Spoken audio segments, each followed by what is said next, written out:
For my daughter's 6th birthday, my in-laws sent her a cute brown teddy bear as a gift. She looked happy at first, then froze. "Mommy, what is it?" I looked closer and went pale. I didn't shout. I took action. 3 days later, police were at their door. Mia's 6th birthday was supposed to be simple. Cupcakes, paper hats, 3 little girls shrieking in my living room like tiny opera singers who'd been raised entirely on glitter and spite. The problem with simple is that it requires your life to also be simple, and mine very much was not. I was in the middle of divorcing Adam. The paperwork was floating around like a bad smell. The tension was everywhere and nowhere, which is a fun way to live when you're trying to keep a 6-year-old from noticing her world is being rearranged. So I tried to compensate. I went full birthday mom. I put up streamers. I made goodie bags. I baked cupcakes from scratch instead of doing the normal person thing and buying them from a grocery store bakery that employs professionals and probably has a health certificate. I even invited parents to stay. I don't know why I did that. Maybe guilt. Maybe self-harm. Maybe I wanted witnesses in case I snapped and started eating frosting directly out of the piping bag with my hands. I did. The witnesses were polite. There were 3 friends, Mia's best friends, which changes weekly, but today it was these 3. Their parents hovered with that awkward energy of people trying to be supportive without admitting they've already asked their spouse. "So, are Michelle and Adam, you know?" I smiled too much. I laughed too fast. I used the voice you use when you're hosting a baby shower for someone you hate. Everything was fine. Mia was fine. And then the mail came. It was a neat pink box with a bow that looked like it had been measured and tied by a person who irons bed sheets. Janet and Frank. My in-laws. The type of people who believe presentation is character. There was a note taped to the top. "For Mia, open today." Because of course. Janet and Frank weren't coming to this party. Mia was having another birthday with Adam a few days later. Her dad's birthday, as Mia called it, like Adam was the one turning 6 and not just the one who would probably show up late and then blame traffic for the concept of time. But Janet and Frank wanted their gift opened now, so we added it to the pile. Kids opening presents together is chaos in a pure form, like a natural disaster with better wrapping paper. Mia ripped through a bag of stickers, squealed at a sparkly water bottle, and held up a plastic unicorn as if she'd discovered fire. Then she grabbed the pink box. "This one is from Grandma and Grandpa," she sang, like announcing a new character in a play. She opened it carefully, because Janet taught her to be gentle, which sounds sweet until you realize gentle is just Janet's word for obedient. Inside was a brown teddy bear with a little heart stitched on its chest. Mia's whole face lit up. She loved stuffed animals. She loved anything soft and loyal and silent. Honestly, same. "Oh my gosh," she whispered, hugging it like it had rescued her from a burning building. The other girls crowded around. "Oh, it's so cute. I want one." One of the dads, nice guy, vague name, probably Steve, said, "That bear is going to be her best friend." I laughed, because that's what you do when people say normal things at normal parties. Mia carried the bear off to play, and the house went back to its usual birthday roar. Kids running, parents sipping coffee like it was medication, paper plates stacking up, frosting appearing in places frosting should never be. At the time, it really did feel normal. Not peaceful, not calm, but normal. And that's the thing about normal. You don't realize it's the last time until it's already gone. About 20 minutes later, Mia appeared in the doorway of the living room, teddy bear in one arm, her little brow pinched the way it gets when she's trying to do math. "Mommy!" she called. I turned, still mid-smile, because I was performing "I'm fine" like it was my full-time job. She stepped closer. She wasn't crying. She wasn't upset. Just confused. Then she held up the teddy bear. There was a small opening near one of the seams, like a zipper hidden under fur. The kind you don't notice unless you're the kind of child who believes every object is a mystery waiting to be solved. "Mia, what did you—" She squeezed the bear's side and looked up at me. "Mommy," she said very quietly. "What is it?" Her voice did something to me, like a hand reaching inside my chest. I went still. I leaned in, and my skin went cold, because inside the bear, just barely visible through the opened seam, was something that definitely wasn't stuffing, something hard, something not meant for a child's toy. My stomach dropped so fast I felt it in my knees. My first instinct was to react the way my body wanted to react, to shout, to demand, to call Janet and Frank and ask them what kind of deranged little game they thought this was. But there were 3 little girls behind Mia. There were parents in my living room, there was a birthday cake with candles waiting to be lit, and there was Mia's face, looking at me like I was the final answer. So I swallowed it. I made my voice soft. "Oh," I said, like she'd just shown me a loose button. "Let me see it for a second, sweetheart." Mia hesitated. "Is it broken?" "No," I lied. "I just want to check something." I took the teddy bear from her hands gently, so gently, like I was holding a bomb. "Go play," I said. "I'll bring it right back." Mia nodded, because Mia is a good kid, because Mia trusts me, because Mia had no idea she'd just handed me the beginning of the end. I walked down the hallway without rushing, because rushing would have made the parents look up. And I didn't want questions. Not yet. I stepped into my bedroom, the room Adam and I used to share before the divorce, turned it into neutral territory, and shut the door. My hands were shaking before I even realized I'd started breathing differently. I sat on the edge of the bed with the bear in my lap. I stared at that seam. I stared at the hard shape inside. And I realized something very clearly. Whatever this was, it wasn't an accident. This bear wasn't just a gift. It was a message. My heart thudded once, heavy and slow. I opened the seam a little more. Looked. Checked. Adjusted the bear in my hands so the light hit the inside. My breath went thin. My face went pale. And I felt something in me, something tired and old, finally get angry. Outside my bedroom door, I could hear the party. Laughter. Running feet. Someone yelling about juice. In my lap, a brown teddy bear sat like it was innocent. It wasn't. I didn't cry. I didn't scream. I didn't call anyone. I did the only thing I could do. I closed the seam, smoothed the fur, stood up. I put the bear somewhere safe in my room, somewhere Mia couldn't reach, somewhere it couldn't accidentally end up back in her arms. Then I looked in the mirror and practiced my smile like I was rehearsing for a play, because I still had a birthday party to finish, and I wasn't ready, yet, to let anyone see what had just changed.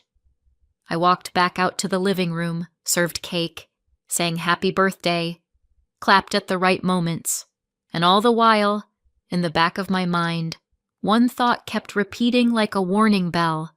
That teddy bear had already done its job, and I hadn't even figured out what it was. When the last guest left, I stood in my kitchen staring at a stack of paper plates. Mia was upstairs brushing her teeth, humming to herself. She'd had a great day. I should have been relieved. Instead, I felt like I'd run a marathon while carrying a secret in my mouth like broken glass, because I knew what was waiting in my room, and I knew who had sent it. Janet and Frank didn't become my in-laws by accident. They came with Adam like a warranty you don't read until it's too late. When I first met Adam, he was charming, funny, easy, the kind of man who could talk his way out of a speeding ticket and then convince you it was the officer's fault for standing there. He wasn't cruel. He wasn't loud. He wasn't the kind of husband you warn your friends about immediately. He was slippery. Money would disappear. Not in a dramatic way. Not in a, we're going to lose the house tomorrow way. Just enough to make you double-check the account. $100 here, $200 there. He always had an explanation. Oh, I forgot to tell you. I paid the car insurance. Oh, I grabbed groceries. Oh, I had to cover something at work. And for a while, I believed him. Because that's what you do when you love someone. You make their stories fit. Janet and Frank were always around. Close enough that dropping by felt like a hobby. Sunday dinners, random Tuesday visits, phone calls that started with just checking in and ended with, we're worried about how you're managing things. They were obsessed with money in that old-fashioned way, like money was morality. They'd ask questions that sounded casual but landed like inspections. So how much are you putting away each month? Are you still using that bank, or did you finally switch? What's in your name versus Adam's? If I hesitated, Janet would tilt her head and smile like I was a child hiding a report card. And Adam never stopped it. If anything, he'd nod along, laugh, shrug. Mom's just like that, he'd say. She means well. Sometimes he'd add, maybe they have a point, which is a special kind of betrayal. The quiet kind. The kind where you're standing in your own marriage and still somehow outnumbered. Then Mia was born, and the money got worse. Not because babies are expensive, they are, but because Adam started panicking about money like it was a personal insult. He'd get restless, irritable, secretive. He started staying out late with friends. He started taking calls in the garage. I found online transactions that didn't make sense. Withdrawals at weird times, payments I couldn't match to anything in our lives. When I asked, he'd get defensive. Why are you tracking me? I'm not tracking you. I'm trying to understand why rent is due and the account is bleeding. He always turned it into a fight about my tone, my timing, my trust issues. And I'll be honest, my trust issues weren't imaginary. They were built. Slowly. Brick by brick. It took me longer than it should have to name it. Gambling. Not just a few bets with friends. Not just a game night. Gambling in the way that makes money vanish and leaves behind nothing but excuses and adrenaline and debt. When I confronted him, he swore it wasn't that bad. He swore it wasn't often. He swore he had it under control. Janet and Frank's response was, not what you'd hope. They didn't say, Adam, stop. They didn't say, Adam, get help. They said things like, Michelle, you need to be more supportive. They said, money stress makes men do things. They said, maybe if you didn't make him feel judged. It was always my fault somehow, and Adam, again, did nothing. He let them. He let them talk over me like I was furniture. He'd stand there and act tired and say, can we not do this right now? As if the problem was the conversation, not the gambling. I tried, for longer than I'm proud of. I tried budgets. I tried joint counseling. I tried giving him more freedom, which is hilarious in hindsight because what he wanted was freedom from consequences. I tried to be calm and rational and supportive, but I also had a daughter. And at some point, you realize you're not raising one child. You're raising two, and one of them has a driver's license. The final turning point came after my father died. He wasn't young, but losing him still felt like someone pulled a chair out from under my life. He left me some money, not a fortune, not quit your job and buy a vineyard money, but he also left something else, a trust set aside for Mia. About $150,000. My father didn't restrict it down to the last penny. He trusted my judgment. It could be used for Mia if needed. That was the point. But I didn't want to touch it. I wanted to protect it like it was oxygen. College, a first apartment, a future where she didn't have to start adulthood already behind. Adam found out, and the tone of our marriage changed overnight. At first, it was just a suggestion. We could borrow a little. We could pay off some things. It's for Mia anyway. If we use it on expenses now, that's still for her. He started pitching it like a loophole. Then the requests got sharper. He claimed he had a business opportunity, a debt that needed paying, an urgent situation that would blow up if we didn't act. I later learned those urgent situations were gambling debts and losses he couldn't admit out loud. When I refused, he got angry. When I refused again, Janet and Frank got involved. They cornered me at dinner. Janet smiled and said, "A good mother uses every resource for her child." Frank grunted and said, "What's the point of money if you won't use it?" Adam sat there like a spectator at his own life. That's when I knew. This wasn't just about money. It was about control, and they wanted mine. I filed for divorce. I didn't want to. Not really. I didn't grow up dreaming of joint custody schedules and split holidays. My own parents divorced when I was Mia's age. I remember the confusion, the 2 birthdays, the feeling of being passed back and forth like luggage. I swore I wouldn't do that to my child, but I also swore I wouldn't let my child grow up watching her mother be drained, financially, emotionally, by a man who wouldn't stop and parents who would never let him face himself. So I did it. And then, because I'm apparently allergic to making things easy for myself, I tried to be generous. I offered 50-50 custody.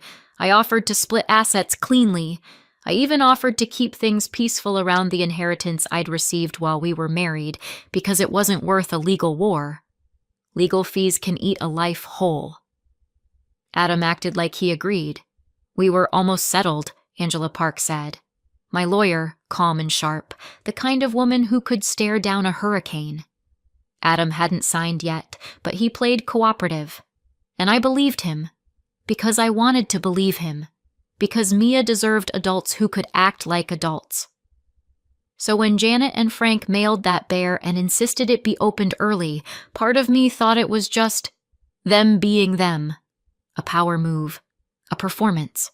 A way of making sure their presence hovered over my house even when they weren't in it. I didn't yet understand how far they were willing to go. But I did understand one thing. Standing in my bedroom earlier that day, I'd offered them peace, and they'd answered with something hidden inside a teddy bear, which meant the amicable part had never been real. It had just been the mask. And now, I couldn't stop wondering, if I was already giving Adam half, what else did he want? By the time Mia was in bed that night, I felt like my face hurt from pretending. She was still glowing from the party, sticky hair, cupcake frosting in places I didn't want to identify, the soft exhaustion of a child who'd been celebrated properly.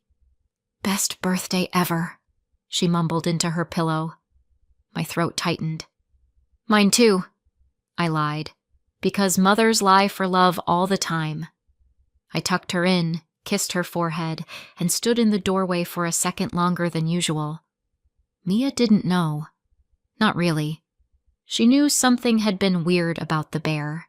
She knew I'd taken it away, but she didn't know the storm. She didn't know the shape of what was coming, and that was the most painful part. Now the house was quiet, and the quiet was loud. I went back to my bedroom and took the teddy bear down from where I'd hidden it. It sat in my hands like an accusation. I opened the seam Mia had found. Wider this time. Inside was a small device. Hard plastic, wiring, something metallic. Not stuffing. Not a squeaker. I didn't understand it at first. Not completely. I'm not stupid, but I'm also not the type of person who casually identifies electronics hidden in plush animals. I did what any modern woman does when faced with a nightmare wrapped in fur. I took pictures, close-ups, angles, the tiny printed numbers on the plastic casing. Then I Googled. The search results didn't feel real at first. They felt like something that belonged to someone else's life. But piece by piece, it came together. A recording component. A location tracker. So they were trying to spy on us. But why? What did they want? What did Adam want? My hands went cold all over again.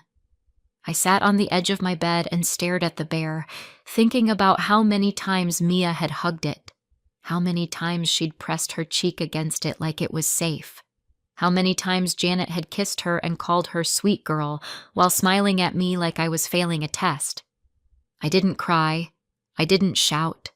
I didn't even call Adam right away because I already knew what that call would be. He'd deny it. He'd say I was paranoid. He'd say I was spiraling. And then he'd report back to them, and they'd adjust. No, if they were playing games, I wasn't going to announce my moves. I put the bear back together as best I could, like I hadn't seen anything. Then I placed it in a sealed bag, tucked it away. Then I sat there in the dark thinking one simple thought. Adam is good with tech. Janet and Frank are good with guilt and control and casserole dishes. But tech? Adam.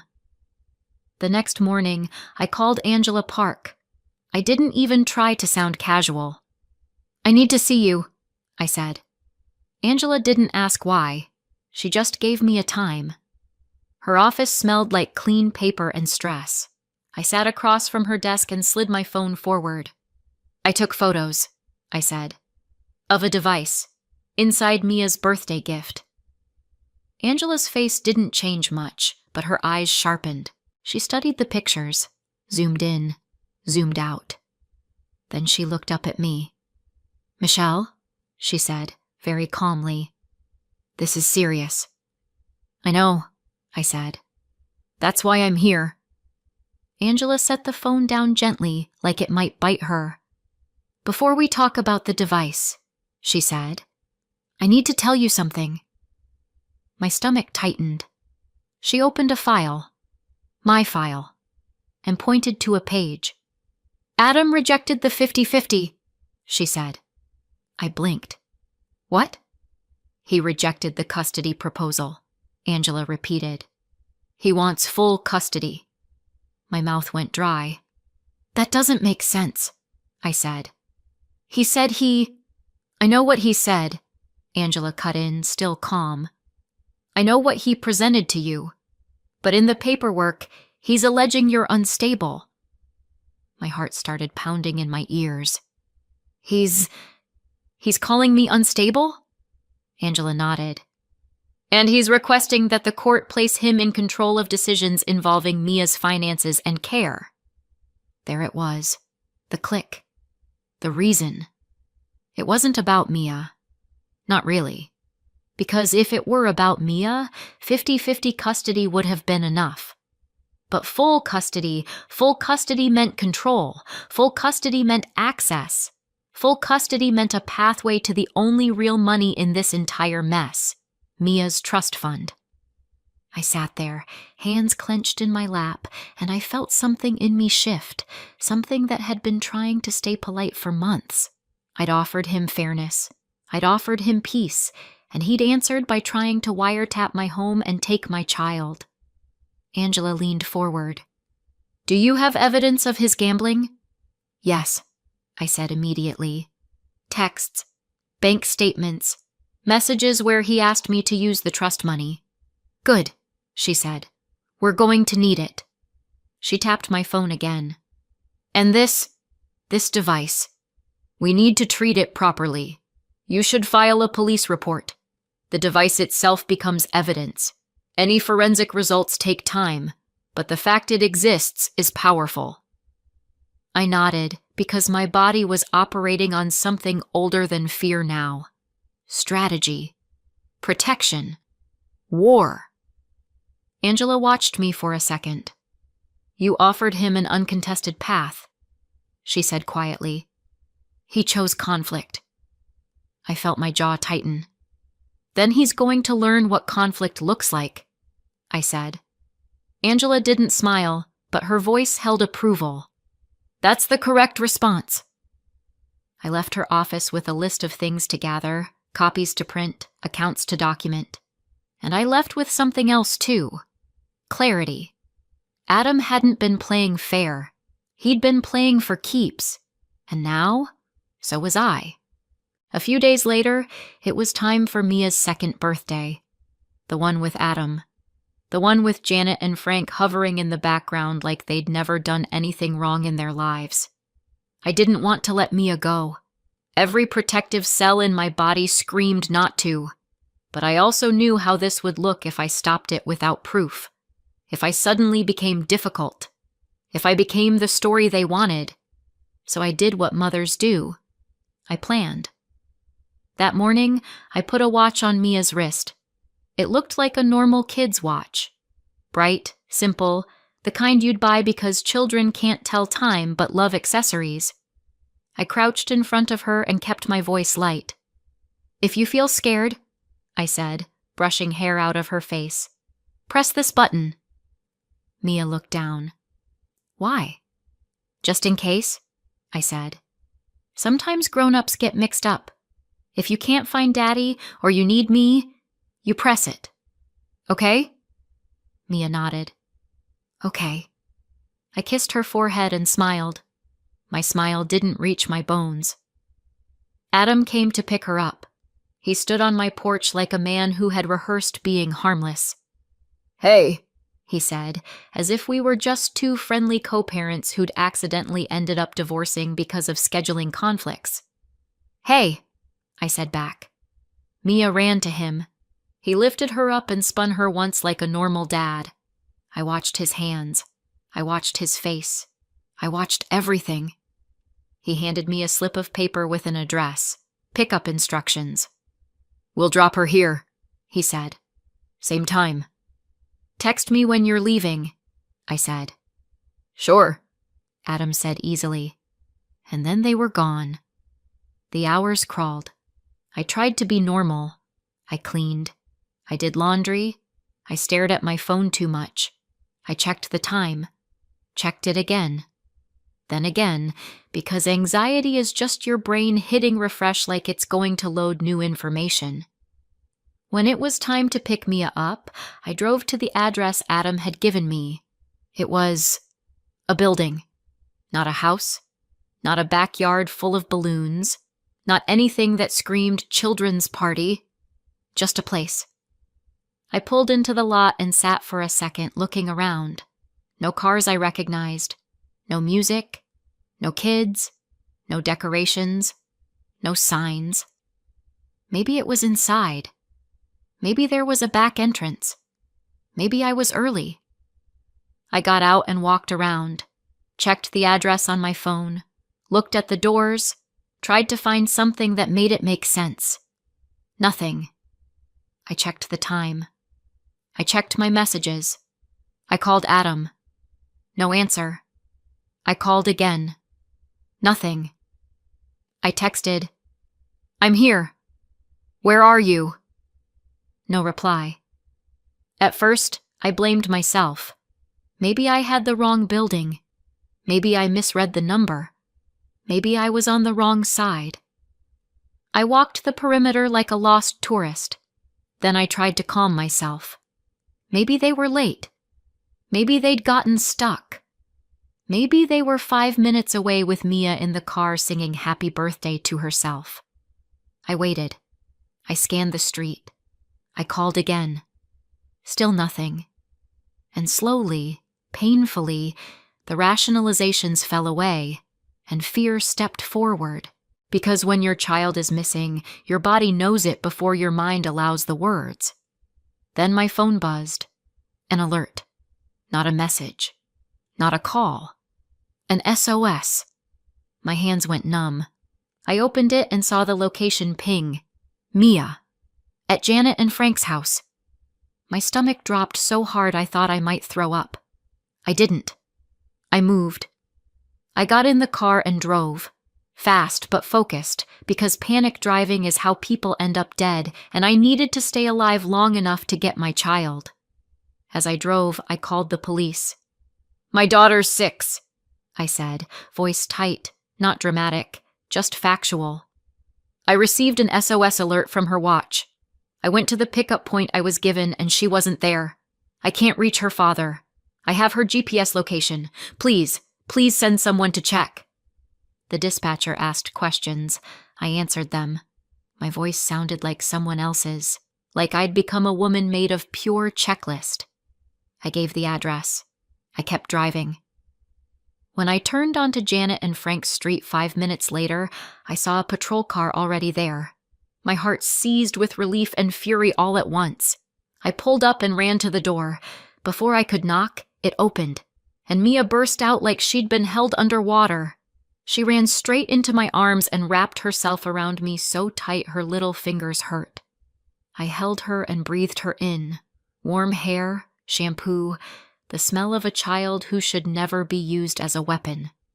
"Mia," I whispered. "I'm here. I'm right here." She pulled back just enough to look at me, eyes wet and confused. "Grandma said you didn't come," she choked out. "She said you abandoned me." My throat closed. "I did come," I said immediately. "I was there. I was looking for you." Mia's face crumpled like she was trying to hold two truths at once and didn't know which one to trust. Behind her, Janet appeared in the doorway with her hands clasped like she was hosting a Bible study. "Oh, Michelle," she said, voice sweet. "This was all a misunderstanding." Frank stood behind her, arms crossed, looking irritated, like my missing child was an inconvenience to his evening. An officer stepped closer and asked a few basic questions. Calm voice, neutral posture, the practiced tone of someone who's seen every version of family chaos. Mia sniffled and said, "I got scared. Mommy didn't come." My chest tightened. Because of course she said that. She was 6. She'd been told it. She'd believed it. She'd pressed the button because she was scared, and kids don't know what else to do when they think they've been left. Janet murmured, "She's been so emotional lately." I looked at her, really looked, and I saw the same smile she'd worn at Sunday dinners when she'd asked me about my bank account like it was her business. I didn't argue on the porch. I didn't explain. I didn't give them the fight they wanted. I lifted Mia into my arms and said, "We're going home." Janet opened her mouth like she was going to protest, but the officer's presence made her pause. Frank looked like he wanted to say something, but he didn't. Adam was nowhere in sight, which honestly felt like the most Adam thing possible. I buckled Mia into the car and drove home shaking with contained rage. Once we were inside, I made hot chocolate. Not because hot chocolate fixes trauma, but because it gives small hands something warm to hold, and sometimes that's the first step back to safety. I sat with Mia on the couch until her breathing slowed. "I didn't abandon you," I told her quietly. "Never." Mia nodded, exhausted. She leaned against me like a baby, even though she was 6 and determined to be big. Later, when she was asleep, I went to my room and opened the Watch app. I wasn't expecting much. A timestamp, a location log. But when I clicked the SOS event, there was an audio file attached. My fingers hovered over it for 1 second. Then I pressed play. At first it was muffled, fabric, movement, a child's breathing. Then Janet's voice slid in, clear enough to make my skin crawl. "You see?" she was saying. "Your mommy didn't come." Mia's small voice. "She said she would." Janet again, softer now, like poison in honey. "Sometimes mommies say things and don't mean them. You need to remember that." Frank's voice rumbled in the background. "Stop crying. Big girls don't cry." Mia's sob caught in her throat, and my stomach turned. Then Janet's voice again, and this time it wasn't comfort. It was instruction. "If anyone asks," she said, "you tell them your mommy forgets things. You tell them she gets upset. You tell them she isn't stable." I stopped breathing. Mia whimpered, and Janet kept going. You don't have to like saying it, Janet murmured, but it's important. Daddy needs help. We need help. And your mommy, well, your mommy can't take care of you the way we can. The recording continued. More coaching, more shaping, more deliberate, sickening adult hands trying to sculpt my child's reality. This wasn't a mistake. This was a plan. I saved the file, backed it up, sent it to Angela Park. Then I sat on the edge of my bed and stared into the dark, listening to the quiet house and thinking one cold, steady thought. They wanted proof. Now they'd given it to me, and they were going to regret every second of it. Months later, we had the hearing. By then, it wasn't one incident. It was a pattern. A teddy bear with a recorder and tracker inside it, sent by Janet and Frank, handled by Adam. A police report. A forensic result tying Adam to the device. And Mia's SOS recording. My 6-year-old's voice trembling while adults coached her like she was a witness they could rewrite. It wasn't, he said, she said, anymore. It was their voices, their choices, their fingerprints. The judge didn't need me to be dramatic. I didn't have to perform pain or prove I was the better parent in some inspirational speech. I just had to tell the truth and hand over the evidence. I got full custody. Adam got supervised visitation. On paper, it was structured. In reality, he barely used it. Every other week if he felt like it, sometimes less. Sometimes he'd cancel last minute, like fatherhood was an optional subscription. Janet and Frank disappeared from our lives completely. Mia didn't ask about them anymore. Not after that day. Not after the lies. Not after the feeling of being turned into a pawn and realizing it. Kids don't always have the words for betrayal. They just stop reaching for the people who did it. And financially, I could finally breathe. My salary stayed in my household. No more money vanishing. No more emergencies that always required my sacrifice. Mia's trust fund stayed untouched and invested. $150,000 sitting exactly where it belonged. In her future, not in someone else's appetite. Sometimes, late at night, I think about how close I came to playing nice right into a trap. And then I look at my daughter, safe, sleeping, steady, and I know I didn't go too far. I went exactly far enough. So what do you think? Did I go too far or not far enough? Let me know in the comments, and don't forget to subscribe for more.